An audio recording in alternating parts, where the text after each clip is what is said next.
D9 എന്ന hybrid താമരയാണിത്. മറ്റ് താമരകളെ അപേക്ഷിച്ച് കൂടുതൽ ഇതളുകളുണ്ട് എന്നതാണ് ഇതിൻ്റെ ഒരു പ്രത്യേകത. വിരിഞ്ഞു കഴിഞ്ഞാൽ കൂടുതൽ ദിവസം നിലനിൽക്കുമെന്നത് ഇതിൻ്റെ ഒരു അഡ്വാൻറ്റേജാണ്. വളരെ ഭംഗിയുള്ള ഉയർന്നു നിൽക്കുന്ന ഒരു താമര ഇനമാണിത്.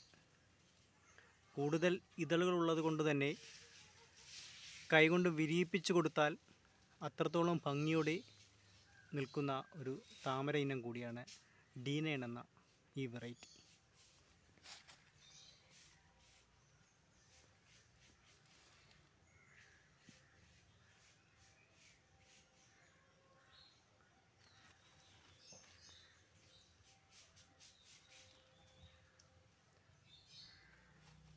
നാല് ദിവസം മുന്നേ വിരിയിപ്പിച്ച ഒരു ഫ്ലവറാണ് നിങ്ങളിപ്പോൾ കാണുന്നത്.